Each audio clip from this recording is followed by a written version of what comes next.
That farmhouse you can see is abandoned now, but back on the 6th of June in 1944 in World War II, it and the surrounding fields was the scene of absolute chaos, the scene of a catastrophic crash of a mighty Lancaster bomber. It was D-Day when it happened. The war was raging around here. But that plane came down in a fireball right on this spot. Now on board was an Aussie, a distinguished airman called Flight Lieutenant Ron Conley.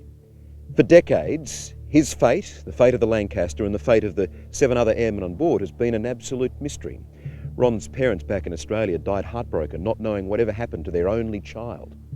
But thanks to a passionate British gentleman who lives nearby, they can now solve part of that mystery for Ron's family back at home and all the other families of those missing airmen. His name is Tony Graves. I sat down to talk with him here about his quest to find out what happened to that Lancaster. You found so much, but... We found so little, yeah. Yeah, we've probably found a quarter of the aircraft, bearing in mind that we got an aircraft weighing 30 tonnes. Said to you before that, it's hit the ground with such violence. We know it was on fire before it hit the ground. We don't know if there were bombs on board. It's completely disintegrated. What was the Lancaster's mission that day? Its mission was to bomb the target at Saint-Pierre-du-Mont, but just on the edge of Saint-Pierre-du-Mont is the big battery at Pointe-du-Hoc.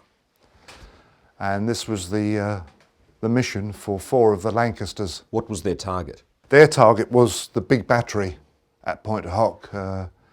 The main problem at Pointe-du-Hoc was the 6 captured French 155mm guns that were very, very dangerous for the invasion. They could hit across the bay to Utah Beach. They could also hit Omaha Beach.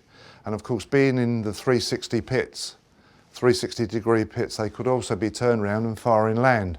So these guns had to be destroyed. And when radio contact was lost at 5:04 for ND 739, it was an hour and a half before the actual troops hit the beaches. The beaches weren't attacked until 6:30 in the morning. So if D-Day was to succeed, those guns had to be taken out? Absolutely, because if those guns could fire on the beach positions, they had a perfect target. Did they succeed in bombing the target? We don't know. We know from the records we've managed to get from Charles Owen, from his logbook, who was another 97 Squadron pilot in his Lancaster. He was on the way back. He'd bombed successfully, and they looked back and saw our Lancaster hit, Jimmy Carter's Lancaster hit and set on fire.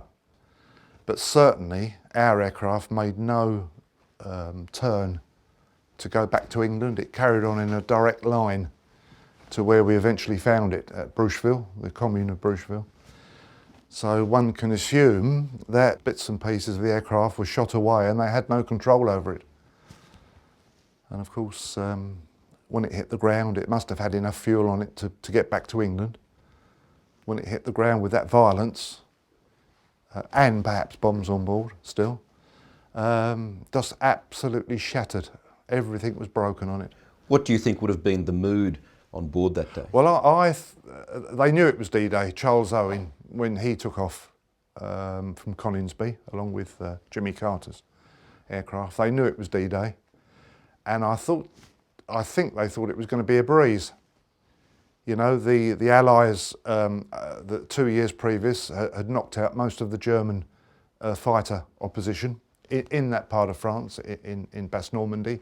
And hopefully they were going to be back for breakfast, as Charles Owen was. He was back by 8 o'clock in the morning and sat down with eggs and bacon. And Jimmy Carter's crew could have done the same.